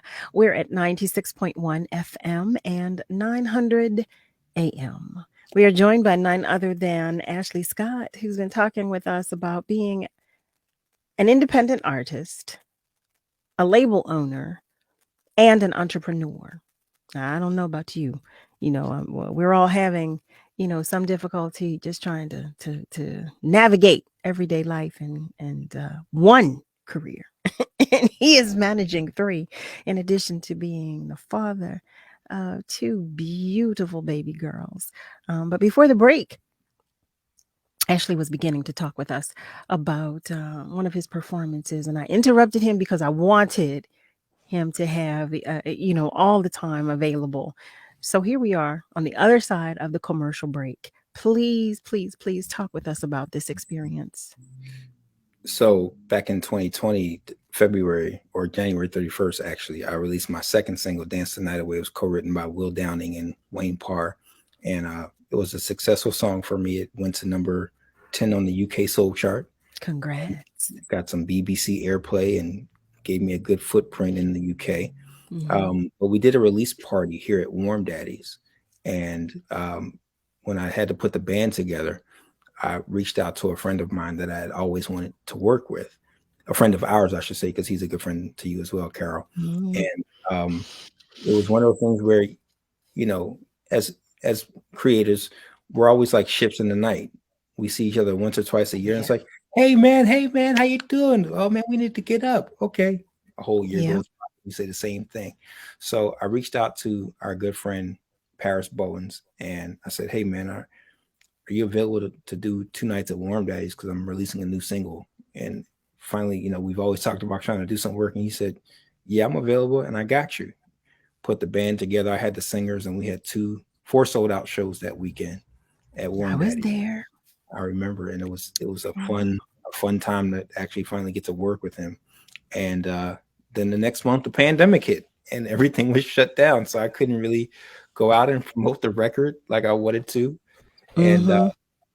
And sadly, last year, Paris, he transitioned to heaven after fighting COVID and other complications. So that experience, was a great time to, finally get to work with our good friend. I know everybody is grappling with the detachment and the loss that we are all experiencing as a result of navigating these what I call these COVID compromised times.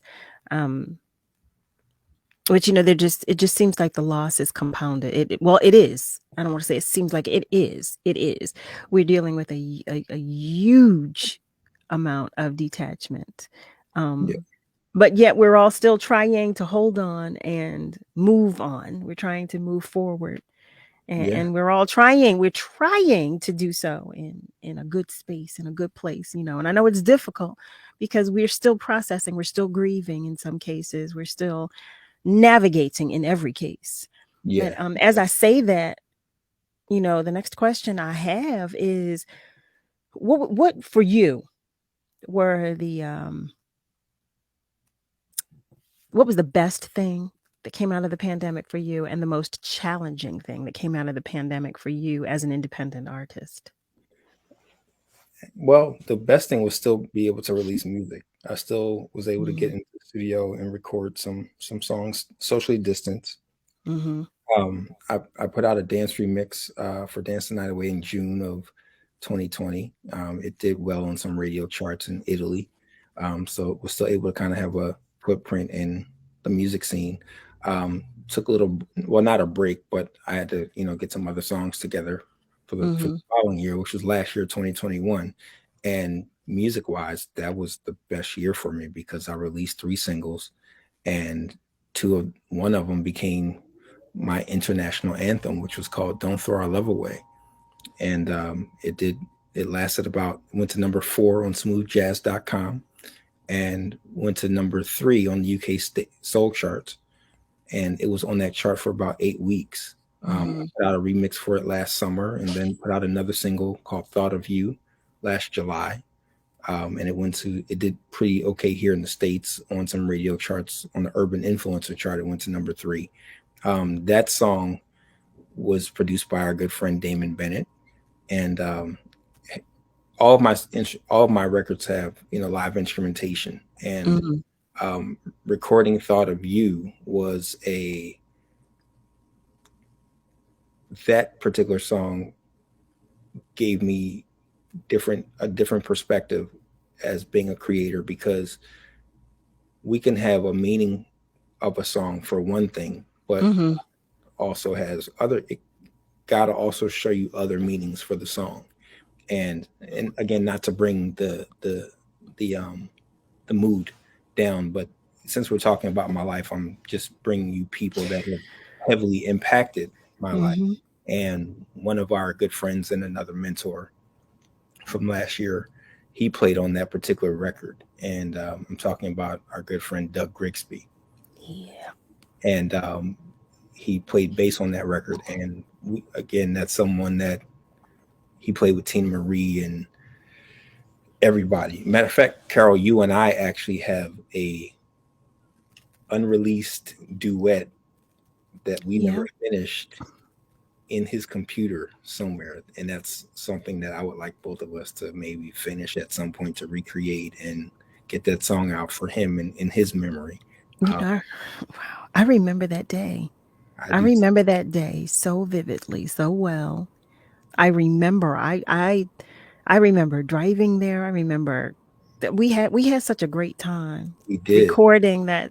We had such a great time recording that song. And you know, I do want to take a moment to just mention one thing, because you did just mention Paris Bowens and Doug Grigsby, and I don't want to at all give the impression that I am discounting their loss, because but they both were phenomenal musicians, but they were phenomenal human beings as well. Yes, they were. I mean, and friends. They just had the biggest hearts. Yeah. And you know, I know we say that about people, but they really were. They really were. And I don't I just wanted to be sure that I took a moment and actually acknowledged both Paris and Doug, because they were such huge contributors. I mean, they made tremendous contributions to the music industry. I mean, Doug played on everything.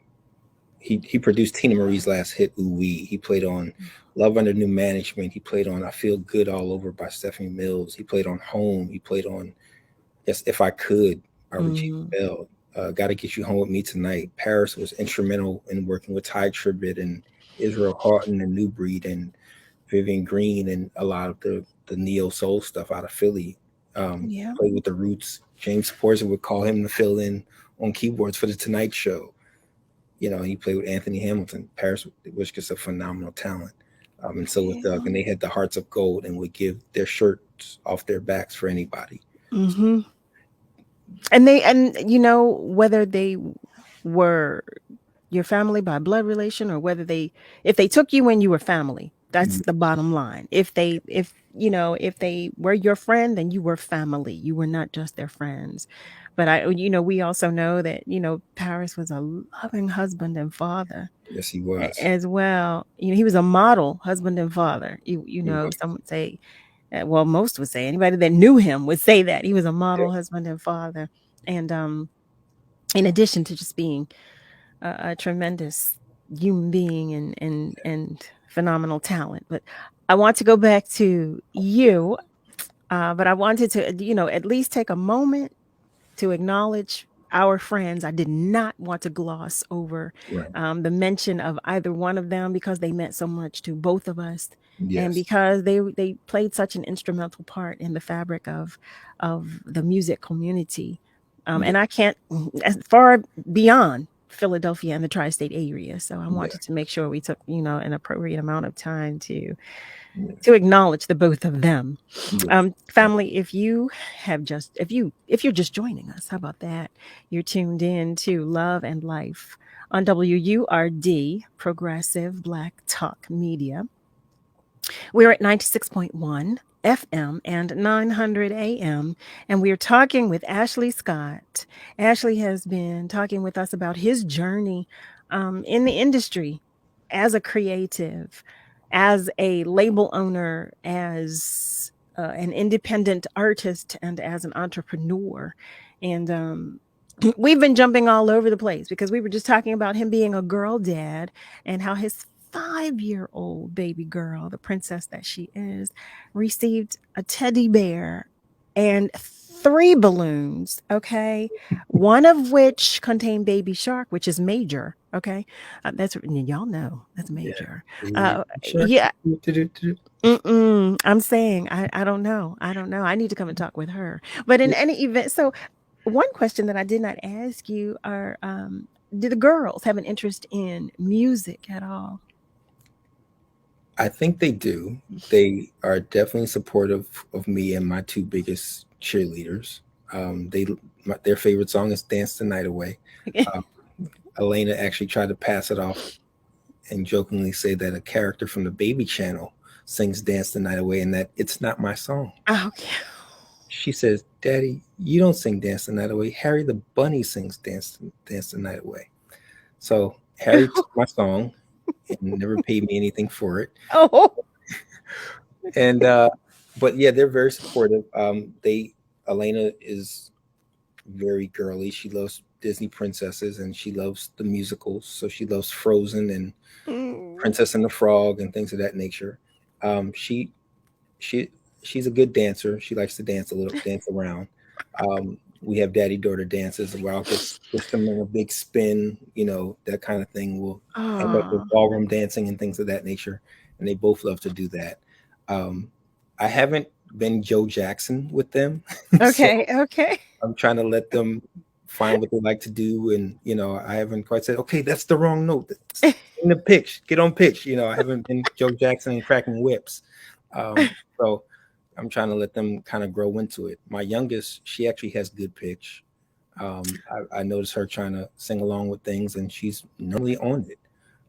Elena is almost there as well. A little fine tuning that could happen, but they do love music. So I'm thankful that, and they get it from both their parents because mom sings as well. She was a singer in the church choir. So I forgot that. That's actually how we met, and got married. So yeah. They love music. It's running through their blood.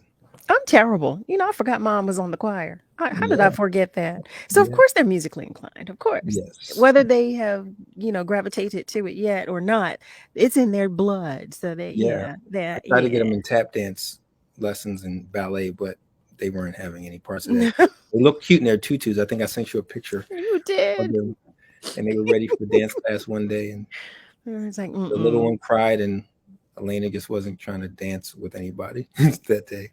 So, I'm not mad at them though. I did all of that too. I was in we'll ballet, and but you know, when the music calls you, that's what it is. That's what it is. So they haven't gotten the calling yet. No, you cannot. You cannot run away from it. Family, if you're just joining us a moment ago, you probably missed me saying it if you're just tuning in, but you're here with us on Love and Life on WURD, Progressive Black Talk Media. We've been talking with Ashley Scott, and he's been filling us in with the good, the bad, the indifferent, everything having to do with his career as a creative. We're going to take a minute, but we'll be right back, so stay with us. Word on Jobs. A new year is here, and if you're searching for new career goals or a new job that fits your skill set, visit WordWorks.com to view jobs and program opportunities, including Community Relations Coordinator for WHYY, Disability Services Director for NBME, and Policy Director for Bicycle Coalition of Greater Philadelphia. Visit WordWorks at Word.com and find the career opportunity that's right for you. Brought to you by Pico and Livelihood at Word Radio. What do an aerospace engineer, cancer immunologist, and bat scientist all have in common? We all have cool jobs in STEM fields. Whether it's building robots or learning to code, girls everywhere are finding their passion for science, technology, engineering, and math through positive role models and mentors. So dare to dive in, get connected, and explore. You never know what your future may hold. Learn more about these and even more cool jobs at shecanstem.com. We're often influenced by what we see or hear on social media. Beware of disinformation campaigns targeting Black communities by using cultural issues to incite divisions, spread false information, and negatively influence public opinions. We're in this together, and together we can stay informed and empowered. Learn more at nbcit.org. This public service announcement is from the National Black Cultural Information Trust. I'll be here to hear what's on your mind. Take this time to talk and get it right. You know I'll be there all your life. When you need me, I'll be by your side. By your side. And every day is a different day. Everything is in everything. Even when you think things will never ever be the same. Don't be scared of the world, I'll be here to stay. By your side. Even when your heart ain't listening, or your mind takes you a different way, towards a different path. All you gotta do is sit and ask.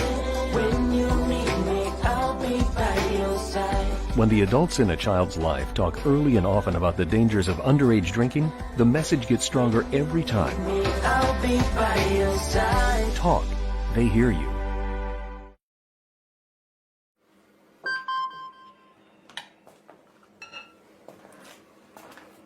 Email from school. What about the incident today? Scary. Tell me about it. Did you have any idea that was going on? None. I mean, you saw Derek at the game last night too. Did you have a clue? No, but you know, teachers like me, parents, we don't always know as much as you guys do.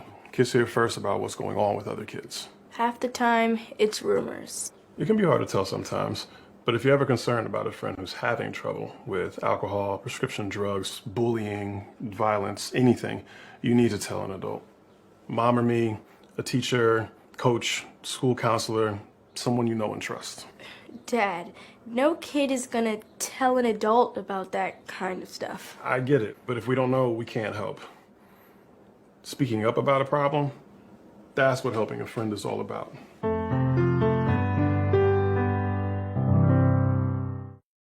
Hey family, I'm Carol Riddick. And I'm Donavan West, and we're the hosts of Love and Life, a new show about, well, love and life. This show is an informative, entertaining, and refreshing take on the hard conversations about love and life. Each day, we'll provide real facts and honest opinions on dating, sexual health, casual, and committed relationships. These late-night conversations will be served on a judgment-free platter and seasoned with unapologetic realness. So join us Sunday night through Thursday night at midnight on WURD, Progressive Black Talk Media. You're listening to WURD Radio, 96.1 FM and 900 AM WURD, independent Black media.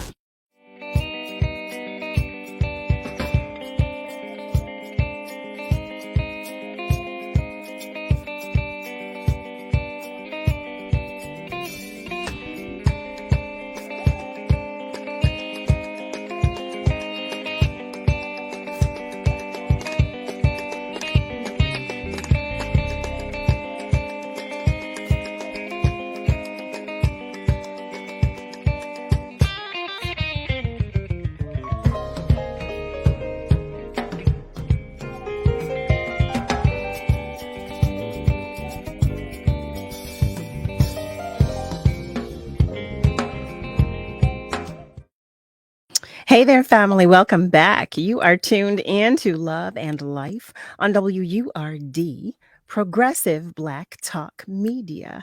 We're at 96.1 FM and 900 AM, but you knew that. Hey there, family members on our socials. We love you too. I just want to make sure you know that, okay? Because we haven't said hello to you enough tonight. So hi. Hi. Thank you for joining us in the midnight hour. We are joined by tonight's guest, who is none other than Ashley Scott. And since we've been talking about everything about love, life, and everything in between, as it pertains to who Ashley is as a creative. Ashley is an independent artist. He is an entrepreneur. He's a label owner, all of that good stuff. So he's been filling us in on all those things. And he's a girl dad. Go girl dad. But before we get out of here, because I know we don't have much time left, Ashley, tell us what is next, because I know you got a lot up your sleeve. What's going on next? Right now, I'm just promoting the new single Together. It's a wedding song. It's a ballad. It's a beautiful Philadelphia-style ballad. I'm excited about it. It's got full orchestra on there, great background vocalist, produced by our good friend Stan Davis Jr. and I. And I'm hoping that this is going to be the wedding song of the year in the future. I am available for performances, so send me an email. My website is ashleyscottmusic.com. I'm really trying to take the show on the road. One thing I learned from my Aunt Helen, and the proof is in the pudding with her, is that her manager taught her that if you can entertain an audience, you can work for the rest of your life. And a hit record is just icing on the cake to create more work. So that's a good nugget to drop on anybody aspiring to get into the industry. And so trying to take because that's how we make our living, is performances. So trying to take the show on the road and promote the single and all the other records, still hoping to release more music by the summertime. And, one thing I also learned from her is that, you owe this business everything and it owes you nothing.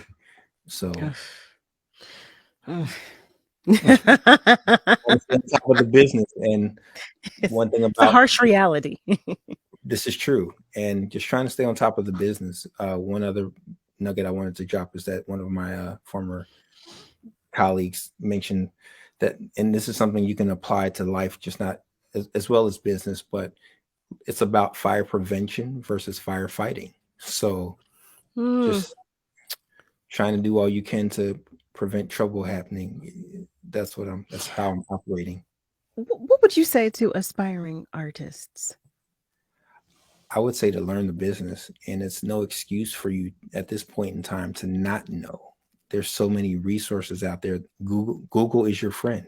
So you need to ask questions to Google and find the answers. Everyone is an expert now. Not too many people are giving out wrong information, but find a mentor to help you navigate through this space, because this is a business first.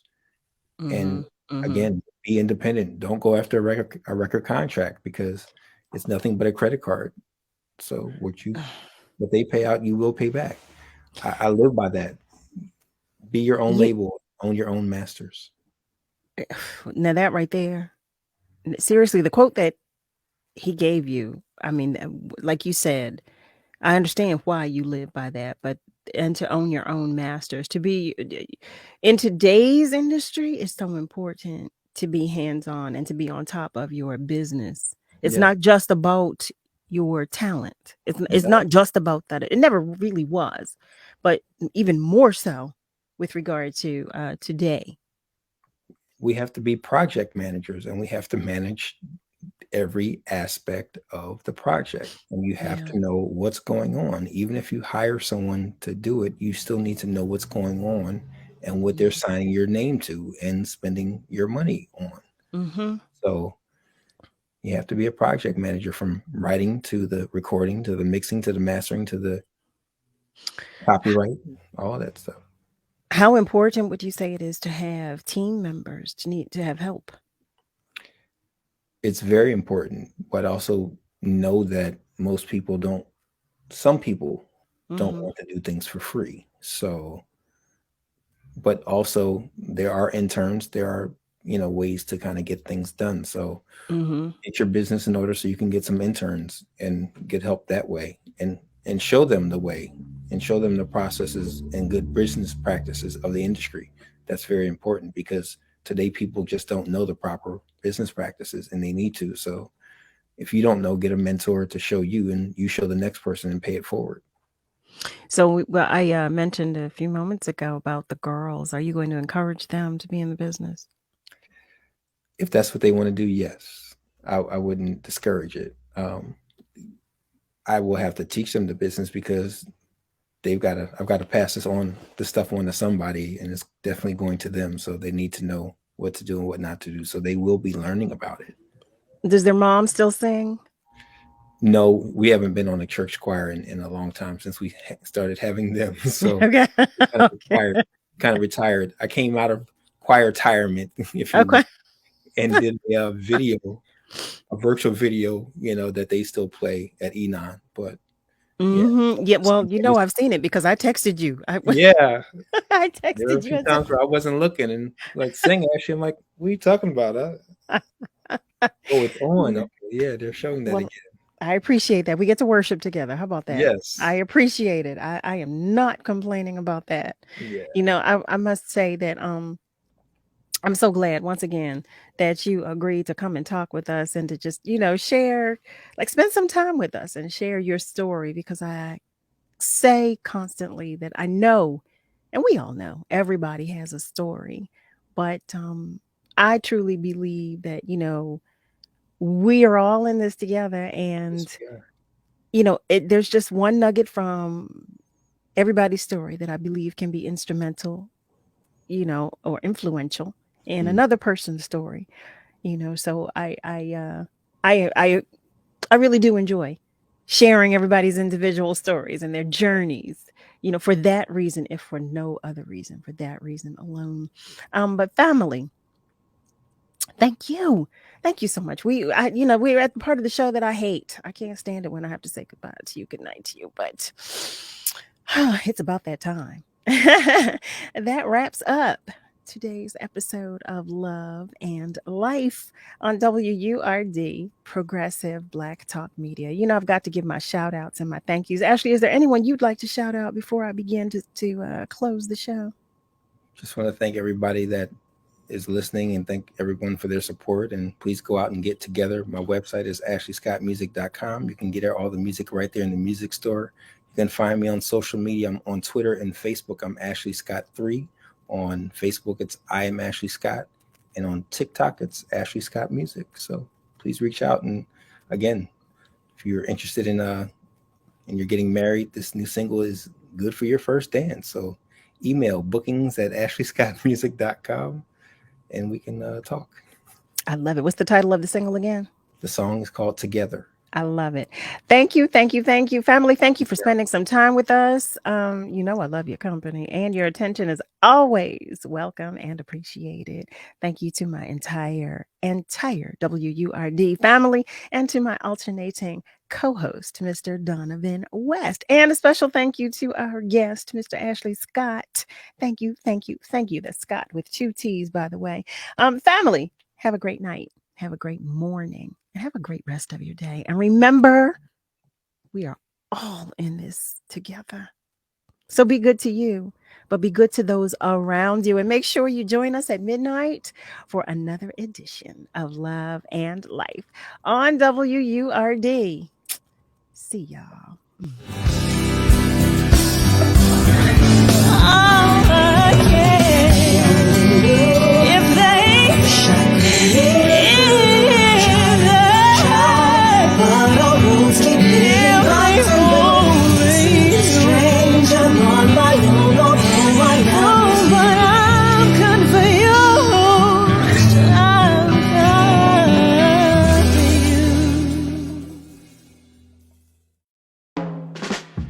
Hi, I'm Tanya Hopkins, aka the Food Griot, the host of Savory and Sweet, a new show about food, history, and culture. Savory and Sweet is a flavorful exploration of food, marinated in the Black experience, seared with history and braised culture. Each week, I'll fold in conversations that center food and drink at the intersection of business, health and well-being, entertainment, education, and innovation, while separating the facts from fiction on the sometimes surprising origins of what we eat and drink. So join me, the Food Griot, and special guests for Savory and Sweet, Food History and Culture, every Sunday from 11 a.m. to 1 p.m., exclusively on WURD, Progressive Black Talk Media. You know, a lot of people say when you're going somewhere, you don't want to look back. But I beg to differ. For her to see her father celebrate his graduation, it's the best feeling in the world. I can't lie and say it was easy. But sometimes you just have to stop everything and take it in. I looked at everything in a different light. I realized it started with me going back and getting my high school diploma. Maybe you can make retirement happen. After all, you made her college years happen. Opening that education savings account when she was little. Spearheading a campus tour. And another, and another, and another, and another. Bam! Deciphering financial aid. She was like, what? Now she's like, you aced planning for college. Now get the tips you need to get on track at aceyourretirement.org. When times get dark, we can't see the help that's all around us. When you don't know where to turn, let 211 be your guiding light.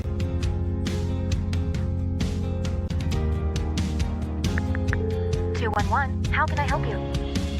Our guides are ready to connect you with the help you need.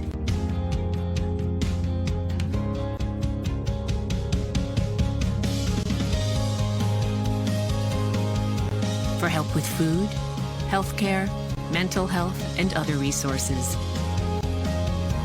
Call 211 or visit 211.org. 211. Get connected, get help.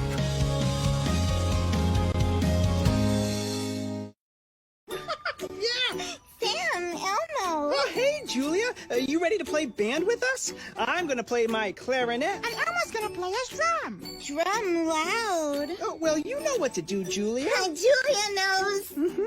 With Julia's autism, loud sounds can be too much. But she still loves to make music. Play band. Early screening for autism can make a lifetime of difference. Find out more at screenforautism.org. I remember this one moment. I ran to kind of the water edge, and my mom said something along the lines of like, now it's your turn. Take that first step. When I became a mom myself, I feel like my whole world changed. There's some light within her that makes me continue to do the climate science work that I do. You don't have to be a climate scientist to want to protect the earth. As moms, we care about our children and the environment they grow up in. And for Mia, I want you to know that I worked really hard to be a part of the change and to make it a better place for you.